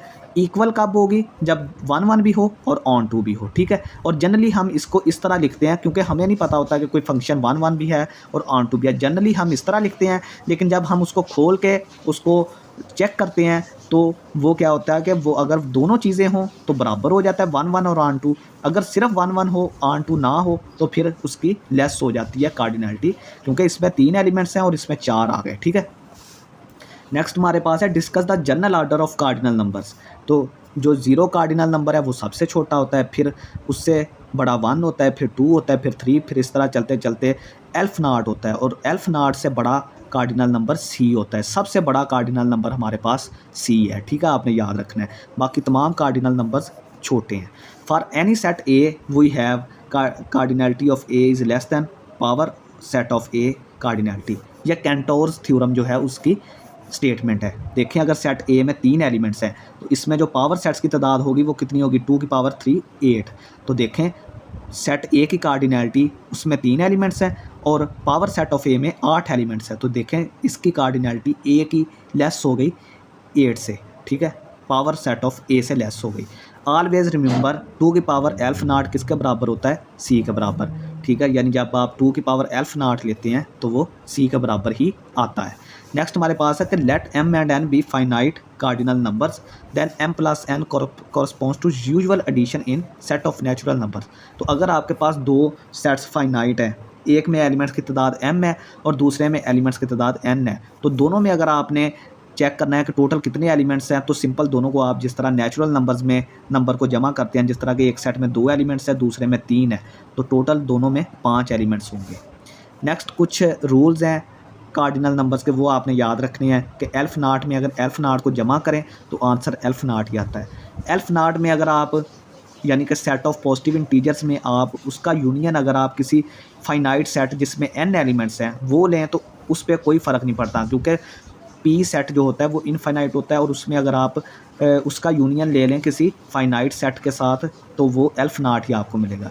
एल्फ नाट में जब आप सी जमा करेंगे तो सी बड़ा नंबर है, यानी एल्फ नाट का यूनियन सी के साथ लेंगे तो सी आंसर ही बड़ा नंबर ही आ जाएगा। एल्फ नाट को सी से मल्टीप्लाई करेंगे तो सी ही मिलेगा। सेट ऑफ रियल नंबर्स का आपस में आप कार्टेशियन प्रोडक्ट लेंगे तो वो आपको आर ही मिलेगा, जिसका मतलब सी इंटू सी, इस सेट का सी है इसका भी सी है, तो जब दोनों को ज़रब देंगे तो आर ही मिलेगा, यानी सी ही आपको आंसर के तौर पर मिलेगा। नेक्स्ट हमारे पास है suppose R is a relation on a set S satisfying 3 properties. अगर कोई रिलेशन किसी सेट एस पर 3 प्रॉपर्टीज़ को सेटिस्फाई करता है जो कि रिफ्लेक्सिव, एंटीसिमेट्रिक और ट्रांजिटिव, तो हम आर को क्या बोलते हैं? आर को पार्शली ऑर्डर्ड सेट या सिंपली ऑर्डर्ड सेट बोलते हैं। सिर्फ ऑर्डर्ड सेट भी बोलते हैं और पार्शली ऑर्डर्ड सेट भी बोलते हैं। नेक्स्ट हमारे पास है let C be any collection of sets the relation set inclusion, यानी सब सेट का जो रिलेशन है वो पार्शियल ऑर्डर है सी पर। तो इसका अभी फ़िलहाल मेरे पास प्रूफ के लिए टाइम नहीं है, आप लेक्चर्स देखें तो इसका आंसर येस है। यानी आपके पास कोई भी कलेक्शन है सेट्स की, तो अगर आप उस पर सब सेट का रिलेशन डिफ़ाइन करें तो वो पार्शियल ऑर्डर की जो 3 नेक्स्ट कंडीशंस हैं रिफ्लेक्सिव, एंटीसिमेट्रिक और ट्रांजिटिव, उन तीनों को सेटिस्फाई करेगा, तो ये फिर क्या होगा? पार्शियल ऑर्डरिंग रिलेशन होगा। नेक्स्ट हमारे पास है कि अगर हम ए और बी हमारे पास एलिमेंट्स इस तरह हैं कि ए लेस दैन बी है या बी लेस दैन ए है, तो हम बोलेंगे कि ए और बी आपस में क्या है? कंपेयरेबल है। Suppose every pair of elements of S are comparable then S is said to be linearly और टोटली ऑर्डर्ड सेट। ऐसा सेट एस जिसमें तमाम एलिमेंट्स जो मौजूद हैं उनको हम आपस में कंपेयर कर सकें, तो वो सेट कौन सा होता है? लीनियरली ऑर्डर्ड सेट, या उसको टोटली ऑर्डर्ड सेट भी बोलते हैं। ये सब सेट ए ऑफ एस, अगर आप फ़र्ज़ करें कि कोई सेट जो है एस वो लीनियरली ऑर्डर्ड या टोटली ऑर्डर्ड नहीं है बल्कि पार्शली ऑर्डर्ड सेट है, तो आप उसमें से एक ऐसा सबसेट ए जो है वो चूज़ कर सकते हैं जो कि लीनियर ऑर्डर्ड सेट बन जाए, तो उस सबसेट को हम क्या बोलते हैं? चेन इन एस बोलते हैं। यानी कि पहले आपके पास ऐसा सेट एस था जो कि लीनियरली ऑर्डर्ड नहीं था, यानी कि पार्शली ऑर्डर्ड था। हमने क्या किया, उसमें से एक सबसेट ए लिया, सबसेट ए जो है वो लीनियरली ऑर्डर्ड बन गया, लीनियरली ऑर्डर्ड, ठीक है। तो वो फिर क्या हो जाएगा? वो चेन इन एस हो जाएगा, ठीक है, वो चेन इन एस हो जाएगा। Let S be a poset an element A belongs to S is called a dash of S if no element of S strictly precedes, ठीक है। ये मिनिमल एलिमेंट की डेफिनेशन है कि ऐसा एलिमेंट सेट एस का आपने कोई सबसेट ए लिया और सबसेट ए में आपके पास कोई ऐसा एलिमेंट मिल गया जो कि तमाम एलिमेंट्स से क्या हो, आपके पास बड़ा हो, ठीक है, तमाम एलिमेंट्स से बड़ा हो, यानी तमाम एलिमेंट्स को वो प्रीसीड करे, ठीक है। तो हम उसको बोलेंगे कि ये बल्कि छोटा हो, सॉरी, तमाम एलिमेंट्स से छोटा हो, यानी तमाम एलिमेंट्स को प्रीसीड करे, तो उसको हम क्या बोलते हैं कि वो मिनिमल एलिमेंट है। और मैक्सिमल एलिमेंट के लिए वो तमाम एलिमेंट्स को सक्सीड करे। अगर आपके क्वेश्चन की स्टेटमेंट में सक्सीड का लफ्ज़ आ जाए या ग्रेटर देन का आ जाए तो वहाँ पे आपने मैक्सिमल एलिमेंट लगाना है। अगर प्रीसीड आ जाए और लेस देन आ जाए तो फिर आपने मिनिमल एलिमेंट लगाना है। क्वेश्चन है स्टूडेंट्स हमारे पास कि let C be a non empty set of non empty sets. तो सी हमारे पास एक नॉन एम्प्टी सेट है जिसमें सेट्स मौजूद हैं एलिमेंट्स के तौर पर। There exist a choice function for C. तो सी के लिए हमारे पास कोई ना कोई चॉइस फंक्शन ज़रूर एग्जिस्ट करेगा। तो ये जो है ये एक्सियम ऑफ चॉइस की स्टेटमेंट है, तो आपने इसको एक्सियम ऑफ चॉइस जो है वो टिक करना है। नेक्स्ट हमारे पास है let X be a non empty poset in which every chain को हम क्या बोलते हैं? लीनियरली ऑर्डर्ड सबसेट, ठीक है। जब हम किसी पार्शली ऑर्डर्ड सेट का लीनियरली ऑर्डर्ड सबसेट निकालते हैं तो हम उसको चेन बोलते हैं। Has an upper bound in x, तो एक्स के कोई भी आप चेन लें तो हर चेन का कोई ना कोई हमें अपर बाउंड ज़रूर मिलेगा एक्स में। Then X contains at least one maximal element, तो एक्स जो है उसके पास कोई ना कोई ज़रूर मैक्सिमल एलिमेंट होना चाहिए। तो ये किसकी स्टेटमेंट है? ये Zorn's lemma, ZORNS, Zorn's lemma, ठीक है, ये उसकी डेफिनेशन है या स्टेटमेंट है। नेक्स्ट हमारे पास एक थ्योरम है कि the following statements are equivalent. ये तीनों स्टेटमेंट्स जो हैं वो इक्विवेलेंट है, एक दूसरे के बराबर हैं, कि axiom of choice, well ordering theorem और जॉन्स लेमा, ये तीनों स्टेटमेंट्स क्या हैं? आपस में इक्विवेलेंट हैं। नेक्स्ट हमारे पास है the negation of statement Paris is in France. आपने इस स्टेटमेंट की क्या करनी है? नेगेशन करनी है कि पेरिस फ्रांस में है। तो नेगेशन के लिए आपने क्या करना है? नॉट लगा देना है। तो Paris is not in France. A compound proposition that is always true is called tautology, ठीक है। तो मैंने आपको बताया था कि टोटोलॉजी के बारे में हम पढ़ेंगे कि ऐसी कंपाउंड प्रपोजिशन जिसकी ट्रुथ वैल्यू हमेशा क्या हो, हमेशा जिसकी ट्रुथ वैल्यू जो है वो हमेशा ट्रू हो, ठीक है, चाहे कोई भी उसकी जो दूसरी जो पी और क्यू की कोई भी वैल्यूज़ हों, लेकिन उसकी जो फाइनल वैल्यू है वो हमेशा ट्रू हो, तो उसको हम टोटोलॉजी बोलते हैं। नेक्स्ट हमारे पास है एक compound proposition that is always false is called a contradiction. तो कोई कंपाउंड प्रपोजिशन जो हमेशा फॉल्स हो उसको हम कॉन्ट्राडिक्शन बोलते हैं। तो टोटोलॉजी और कॉन्ट्राडिक्शन की दो एग्जांपल्स हैं, वो देख लें कि the preposition P and negation P. तो देखें अगर आप इसका ट्रूथ टेबल यहाँ पे बना सकें तो यहाँ पे पी लिखें, यहाँ पे नेगेशन पी। तो पी के लिए आपने ट्रू लेना है, फॉल्स लेना है, तो नेगेशन पी हो जाएगा फॉल्स और ट्रू, ठीक है। जब आप इनका एंड करेंगे, जब आप इनका और करेंगे दोनों का, ठीक है, और करेंगे दोनों का, तो यहाँ पे क्या आ जाएगा? ट्रू, यहाँ पे भी ट्रू, क्योंकि जो और होता है ये वाला जो डिस्जंक्शन होता है ये कब ट्रू होता है? जब कोई एक भी ट्रू हो जाए, ठीक है। तो देखें इसके दोनों आंसर्स क्या आ रहे हैं? ट्रू आ गया, तो ये एक टोटोलॉजी है। तो जब आप इसका ऐड करेंगे तो ऐड में पी और नेगेशन पी का, ये देखें पी नेगेशन पी का जब आप ऐड करेंगे तो ये कॉन्ट्राडिक्शन बनती है। तो एंड के लिए दोनों ट्रू होंगे तो ट्रू होगा। तो देखें एंड के लिए आप अगर एक ट्रू है एक फॉल्स है, तो इसका आंसर फॉल्स और फॉल्स, ये देखें ये फिर क्या आ जाएगी? कॉन्ट्राडिक्शन आ जाएगी। ये स्टेटमेंट जो है ये आपके पास टोटोलॉजी है और ये वाली जो है ये क्या है? आपके पास ये कॉन्ट्राडिक्शन है। नेक्स्ट हमारे पास है the compound preposition P and Q are called logically equivalent if P double implies is a tautology. ठीक है, कोई कंपाउंड प्रपोजिशन जिसमें पी और क्यू जो हैं वो आपके दो कंपाउंड प्रपोजिशन, ठीक है, पी और क्यू, दो कंपाउंड प्रपोजिशंस पी और क्यू जो हैं उनको हम लॉजिकली इक्विवेलेंट बोलेंगे जब आप उनकी डबल इम्प्लीकेशन करेंगे। डबल इम्प्लीकेशन का क्या मतलब है कि आप डबल इम्प्लाइज करेंगे पी डबल इम्प्लाइज क्यू, तो अगर वो टोटोलॉजी आ जाती है तो हम बोलेंगे कि ये दोनों स्टेटमेंट जो हैं वो लॉजिकली इक्विवेलेंट है। इसकी मिसाल देखें कि पी इम्प्लाइज क्यू जो है वो लॉजिकली इक्विवेलेंट है नेगेशन पी और क्यू के। ठीक है, ये दोनों आपस में क्या है, लॉजिकली इक्विवेलेंट है। नेक्स्ट हमारे पास है कि पी और T is equivalent to T, P and F is equal to F is called domination law. तो यहाँ पे हम कुछ लॉज जो लॉजिक के लॉज हैं वो डिस्कस करेंगे। तो इस लॉ को क्या बोलते हैं, डोमिनेशन लॉ। ये देखिए यहाँ पे डबल निगेशन आ रहा है, तो डबल निगेशन जब आप लेंगे तो वो पी के बराबर ही आ जाएगा। निगेशन पी की जब आप दोबारा निगेशन करेंगे तो वो पी के बराबर आ जाएगा, इसको डबल निगेशन लॉ बोलते हैं। नेक्स्ट हमारे पास है D Morgan's law. Negation P और क्यू इज़ इक्वल टू, जब दरमियान में पी जब दरमियान में और हो तो नेगेशन पी पे भी चला जाता है, दरमियान में फिर एंड हो जाता है। ठीक है, ये वाली चेंज हो के एंड हो जाता है, पहले नेगेशन पी आएगा फिर दरमियान में एंड फिर क्यू पे नेगेशन। दूसरा लॉ ये है दरमियान में एंड आ गया। ठीक है, यहाँ पे और था, यहाँ पे एंड आ गया। ठीक है, तो नेगेशन पी आएगा, ये एंड जो है चेंज हो के क्या हो जाएगा, आर हो जाएगा, तो नेगेशन क्यू आ जाएगा। इनको हम डी मॉर्गन लॉ कहते हैं।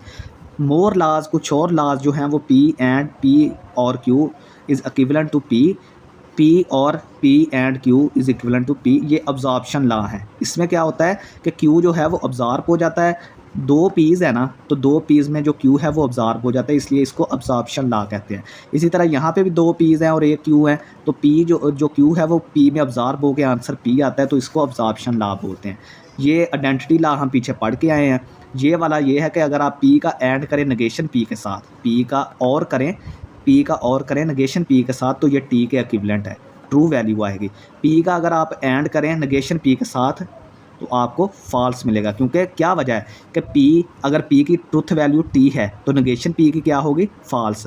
तो जब इनका आप और करेंगे तो दोनों में अगर एक भी ट्रू हो गई तो ट्रू आ गया। पी एंड नेगेशन पी, अगर एक ट्रू है तो दूसरी फॉल्स, तो एंड करेंगे तो दोनों ट्रू होंगे तो आपका आंसर ट्रू आएगा, वरना ये किसके बराबर आएगा, फॉल्स के। ठीक है, इनको नेगेशन लॉज बोलते हैं। सही है।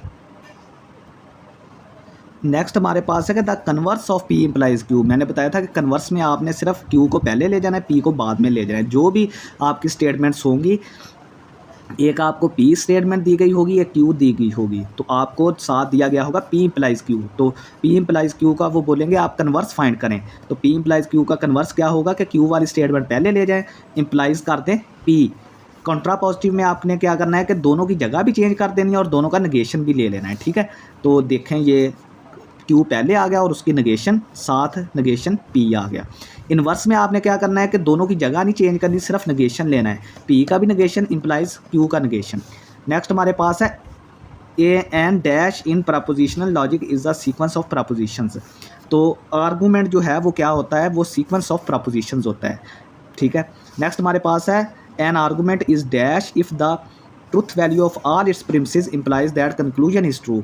तो एक आर्गूमेंट जो है उसको हम वैलिड बोलते हैं, इसका आंसर क्या आएगा, वैलिड, कि अगर उसके तमाम प्रिमिसेस का एंड लें, तमाम प्रिमिसेस को हम एंड के ज़रिए जोड़ें। फ़र्ज़ करें दो प्रिमिसेस हैं P1 P2 इम्प्लाइज Q, दो प्रिमिसेस हैं P1 और P2, इन दोनों का आपने एंड लेना है और इसकी इम्प्लीकेशन लेनी है Q के साथ। तो अगर ये चीज़ ट्रू आ जाए तो आपका जो आर्गूमेंट है वो क्या होगा, वैलिड होगा। नेक्स्ट हमारे पास जो मैंने आपको रूल्स ऑफ इन्फेरेंस बताए थे, 8 रूल्स ऑफ इन्फेरेंस है हमारे कोर्स में। इनका जो है वो प्रूफ तो नहीं है, लेकिन आपने इनको बाई हार्ट याद करना है। कोई भी आपको MCQs के तौर पर आ सकता है, या आपको वो शॉर्ट क्वेश्चन में कह सकते हैं कि मॉडस पोनेंस या मॉडस टॉलेंस का जो है वो रूल ऑफ इन्फेरेंस लिखें। तो मॉडस पोनेंस क्या होता है कि अगर आपके पास प्रिमिसेस, दो प्रिमिसेस हैं जिनमें से एक P इम्प्लाइज Q है और दूसरा सिर्फ P है, ये नीचे जो 3 डॉट्स हैं इसका मतलब होता है देयरफॉर, और जो लाइन के नीचे देयरफॉर डाल के क्यों लिखा हुआ है ये इसका क्या है, कंक्लूजन। तो आपने क्या करना है, पी दोनों प्रिमिसेस का एंड लेना है। देखें मैंने पी का और पी इम्प्लाइज क्यू का एंड लिया और इम्प्लाई कर दिया क्यू को। दोनों प्रिमिसेस का एंड लेकर इम्प्लाई कर दें कंक्लूजन। कंक्लूजन क्या है, क्यू। तो अगर ये टोटोलॉजी आ जाती है तो आपका ये फिर इस तरह की जो शक्ल का है वो क्या, उसको कौन सा रूल बोलेंगे, मॉडस पोनेंस। अगर आपके पास एक प्रिमिसेस नेगेशन क्यू है और दूसरा पी इम्प्लाइज क्यू है और देयरफॉर आपका जो क्या कंक्लूजन है वो नेगेशन पी है, तो आपने क्या करना है, नेगेशन क्यू और पी इम्प्लाइज क्यू का एंड, यहाँ पे सॉरी एंड आएगा, यहाँ पे क्या आएगा, एंड आना है, ठीक है। एंड लें और इम्प्लाइज कर दें कंक्लूजन। कंक्लूजन क्या है, नेगेशन पी। तो अगर ये टोटोलॉजी आ जाती है तो इसको मॉडस टॉलेंस कहते हैं, ठीक है। अगर आपके पास पी इम्प्लाइज क्यू है और क्यू इम्प्लाइज आर, ये दो आपके पास प्रिमिसेस हैं और कंक्लूजन है पी इम्प्लाइज आर, तो देखें दोनों प्रिमिसेस का एंड करें और इम्प्लाई कर दें कंक्लूजन पी इम्प्लाइज आर। अगर ये टोटोलॉजी आ जाती है तो इसको हम हाइपोथेटिकल सिलोजिज्म बोलते हैं। इस रूल का क्या नाम है, हाइपोथेटिकल सिलोजिज्म। नेक्स्ट 4 हमारे पास है कि पी और क्यू और नेगेशन पी। पहला प्रिमिसेस पी और क्यू है और दूसरा नेगेशन पी है और कंक्लूजन हमारा क्यू है, तो इन दोनों प्रिमिसेस का एंड करें। यहाँ पे सॉरी फिर यहाँ पे गलत लिखा गया, ये एंड आएगा, इम्प्लाइज यहाँ पे आएगा, कंक्लूजन के साथ इम्प्लाइज आएगा, ठीक है। तो अगर ये टोटोलॉजी आ जाती है तो इसको डिस्जंक्टिव सिलोजिज्म कहते हैं, सिलोजिज्म, इसको क्या बोलते हैं, डिस्जंक्टिव सिलोजिज्म। नेक्स्ट हमारे पास है कि अगर आपके पास सिर्फ एक प्रिमिसेस हो और उसका कंक्लूजन हो पी और क्यू, तो पी आपका सिर्फ सिंपल कंक्लूजन एक ही है तो एंड लेने की ज़रूरत नहीं है किसी के साथ। पी इम्प्लाइज क्या आएगा, कंक्लूजन, तो कंक्लूजन पी और क्यू है, तो ये क्या बनती है, टोटोलॉजी अगर बनती है तो इसको एडिशन लॉ बोलते हैं। नेक्स्ट हमारे पास है कि अगर आपका प्रिमिसेस है पी एंड क्यू और आपका कंक्लूजन है सिर्फ पी, तो पी एंड क्यू का इम्प्लीकेशन करें पी के साथ, क्योंकि प्रिमिसेस की इम्प्लीकेशन करनी होती है पी के साथ। प्रिमिसेस है ये एक पी एंड क्यू, उसकी करें पी के साथ, तो ये टोटोलॉजी बने, तो ये सिंप्लीफिकेशन कहलाता है। नेक्स्ट हमारे पास है क्यू, एक प्रिमिसेस पी है और दूसरा क्यू है, दोनों का एंड करें, तो पी एंड क्यू और इम्प्लीकेशन करें पी एंड क्यू के साथ, क्योंकि कंक्लूजन है पी एंड क्यू, तो ये अगर टोटोलॉजी आती है तो ये कंजंक्शन का रूल बनता है। दूसरा है पी आर क्यू, पहला premises, negation P or R दूसरा, ठीक है, प्रिमिसेस, और कंक्लूजन है क्यू और आर। तो देखें इन दोनों प्रिमिसेस का एंड किया, इम्प्लाई किया कंक्लूजन, तो अगर ये टोटोलॉजी बनती है तो इसको हम रेजोल्यूशन लॉ बोलते हैं, ठीक है।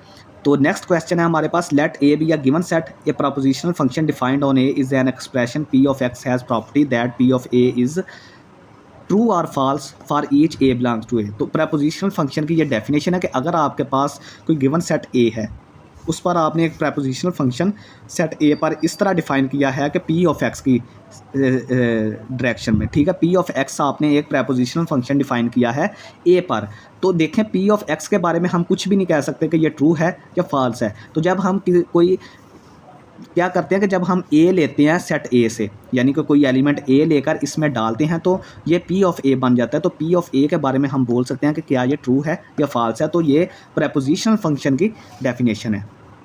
नेक्स्ट हमारे पास है कि let P of X be a prepositional function defined on A, consider for all X belongs to A P of X और for all X P of X. तो मैंने बताया था कि जहाँ पर ये उल्टा ए आ जाए तो ये कौन सी क्वांटिफायर होता है, ये यूनिवर्सल क्वांटिफायर, और ये तमाम के लिए ट्रू होना चाहिए। अगर ये तमाम के लिए ट्रू नहीं है तो ये पूरी स्टेटमेंट फॉल्स हो जाएगी, यानी फॉर ऑल एक्स, आप जो भी उसमें प्रपोजिशन में जो भी एक्स की वैल्यू डालें तो वो ट्रू होनी चाहिए, इसलिए इसको यूनिवर्सल क्वांटिफायर तमाम एक्स के लिए ये ट्रू होना चाहिए। और अगर आप इसकी नेगेशन करें, इस स्टेटमेंट की अगर आप नेगेशन यानी यूनिवर्सल क्वांटिफायर की अगर आप नेगेशन करें तो वो किस में चेंज हो जाता है, एग्जिस्टेंशियल क्वांटिफायर में। यूनिवर्सल क्वांटिफायर की आप अगर नेगेशन करेंगे तो वो एग्जिस्टेंशियल क्वांटिफायर में चेंज हो जाएगा, और जो एक्चुअल स्टेटमेंट थी उसके साथ आपका नेगेशन आ जाएगा। आपने याद रखना है कि ये जो फॉर ऑल, ये उल्टा ए जो है वो फॉर ऑल यूनिवर्सल क्वांटिफायर के लिए होता है। और ये क्यों इस्तेमाल होता है, इसलिए इस्तेमाल होता है कि अगर एक्स, तमाम एक्स की वैल्यूज़ के लिए ये पी ऑफ एक्स स्टेटमेंट हमारी ट्रू साबित हो तो फिर हम ये स्टेटमेंट लगाते हैं। इसकी नेगेशन कैसे करेंगे, नेगेशन के लिए फॉर ऑल एक्स जो है वो इसमें चेंज हो जाता है एग्जिस्टेंशियल क्वांटिफायर में, और ये नेगेशन जो है वो पी ऑफ एक्स के साथ चली जाती है। नेक्स्ट हमारे पास डेफिनेशन है, let P of X be a propositional function defined on A consider there exist. इसको कैसे पढ़ते हैं, उसको फॉर ऑल एक्स पढ़ते हैं और इसको देयर एग्जिस्ट पढ़ते हैं। There exist X P of X is called, इसको बोलते हैं, ये वाला अगर सिंबल आ जाए तो ये होता है एग्जिस्टेंशियल क्वांटिफायर। तो अगर इसकी आपने नेगेशन करनी है तो ये एग्जिस्टेंशियल जो है वो फॉर ऑल एक्स में चेंज हो जाएगा इसकी नेगेशन, और ये जो नेगेशन है ये पी ऑफ एक्स के साथ चली जाएगी। ठीक है, तो देयर एग्जिस्ट का क्या मतलब है कि एक कोई ऐसा एक्स है जो इसको ट्रू प्रूव कर रहा है, एक ऐसा एक्स है जो इसको ट्रू प्रूव कर रहा है। सारे अगर ना भी हों तो ये स्टेटमेंट ट्रू, उसके लिए तमाम एक्स के लिए स्टेटमेंट ट्रू होनी चाहिए। इसके लिए अगर एक एक्स भी इस स्टेटमेंट को ट्रू साबित कर देता है तो ये स्टेटमेंट ओवरऑल ट्रू हो जाएगी। नेक्स्ट हमारे पास है number of the type are card. अगर आपका number n is equal to 2k है तो उसको हम इवन नंबर बोलेंगे। अगर आपका number n is equal to 2k+1 है उसको हम ऑड नंबर बोलेंगे। तो ये इवन और ऑड नंबर की डेफिनेशन है, याद रखनी है यहाँ पे कि जो k है वो आपका सेट ऑफ इंटीजर से आएगा। ठीक है, नेक्स्ट हमारे पास है कि ये आपके कुछ थ्योरम्स हैं जो MCQs बन सकते हैं, इनको लाजमी याद रखें। If n is odd integer then n square is also odd. फ़र्ज़ करें कि n आपका ऑड इंटीजर है, ऑड का क्या मतलब है कि 3 हो सकता है, तो 3 का स्क्वायर क्या होता है 9, तो ये भी एक ऑड इंटीजर है।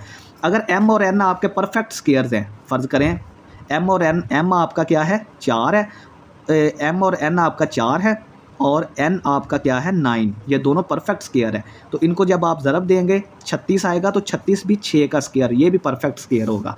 नेक्स्ट हमारे पास है if n is any even integer. अगर आपका n जो है वो कोई भी इवन इंटीजर है तो -1 की पावर, कोई भी पावर -1 की अगर पावर इवन हो तो उसका आंसर हमेशा 1 ही आता है। ठीक है, अगर ऑड हो तो उसका आंसर -1 आता है। अगर पावर इवन इंटीजर हो तो 1 आएगा, अगर ऑड इंटीजर हो तो -1 आएगा।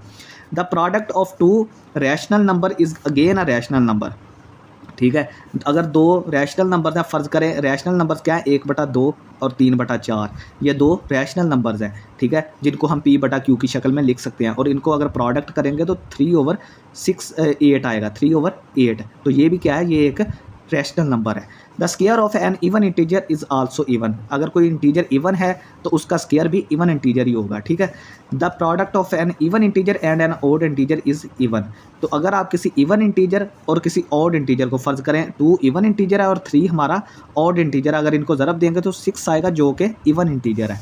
नेक्स्ट हमारे पास है the sum of 3 consecutive integers is divisible by 3। अगर आप 3 लगातार इंटीजर्स लें, इंटीजर्स 3 लगातार कौन कौन से, 2 ले लें, 3 ले लें, 6 ले लें, इनको अगर आप ऐड करें कितना बनता है, ये बनता है, सॉरी, आपने 3 लगातार इंटीजर्स लेने हैं, लगातार 2, 3 और 4, 2, 3, 4, तो इनको जमा करें तो कितना बनता है 9। तो 9 जो है वो डिविजिबल है 3 से, 3 9 को डिवाइड करता है, यही है इसका। If n is an odd integer then n की पावर 3 + n इज़ इवन। तो अगर n फ़र्ज़ करें हमारा ऑड इंटीजर है 3, तो 3 की पावर 3 कितना प्लस n प्लस 3 की पावर 3, हमने n की वैल्यू 3 ली है ना, तो 3 की पावर 3 + 3, तो ये कितना आ गया, ये 30 आ गया। तो 30 जो है वो हमारा इवन नंबर है। लास्ट पे कुछ हमारे पास डेफिनेशन है, ये आपने खुद ChatGPT से सर्च करनी है। थ्योरम की डेफिनेशन, प्रपोजिशन की डेफिनेशन, प्रूफ की डेफिनेशन, एक्सियम की डेफिनेशन, लेमा और करोलरी, ये भी बहुत इंपॉर्टेंट है MCQs के हवाले से या शॉर्ट क्वेश्चन के। ये आपने लाजमी इनको एक दफ़ा ChatGPT पे लिख के सर्च करके लाजमी देखना है। तो देखें यहाँ पे स्टूडेंट्स हमारे क्वेश्चंस कंप्लीट होते हैं, तकरीबन 120 क्वेश्चंस बन गए हैं। ठीक है, तो आपका ये काम है कि जो बच्चा भी इस वीडियो को देखे लाइक करे वीडियो को लाजमी, और लाइक का बटन लाजमी दबाए और सब्सक्राइब का बटन, और शेयर का तो लाजमी आपने दबाना है दोस्तों में, और दोस्तों को ज़रूर बताना है। इंशाल्लाह ताला इस वीडियो से आपके ऑब्जेक्टिव और जितना मैंने आपको कॉन्सेप्ट थोड़ा बहुत दिया है काफ़ी सारा, उससे सब्जेक्टिव में भी हेल्प आउट होगी। इंशाल्लाह ताला कोशिश करेंगे कि इसकी सब्जेक्टिव वीडियो भी आप तक पहुँचाएँ। ठीक है, इस सब्जेक्ट की चैनल को लाजमी सब्सक्राइब करें। हमारी बाकी सब्जेक्टिव वीडियोस, हमारी बाकी प्रिपरेशन वीडियोस फाइनल के लिए MTH 101, MTH 202, फिज़िक्स 101, और हमारे पास एक और MTH 100। ठीक है, अभी ये हमारे पास कौन सी आ गई, MTH 104 भी आ गई है, ठीक है। इन सब की प्रिपरेशन वीडियोस मिड टर्म के लिए और फाइनल टर्म के लिए हमारे चैनल पे अपलोडेड है, ठीक है। आप खुद भी देखें और दोस्तों को भी बताएं। तो यहाँ पे हम लेक्चर को एंड करते हैं। बहुत शुक्रिया स्टूडेंट्स, अल्लाह हाफिज़।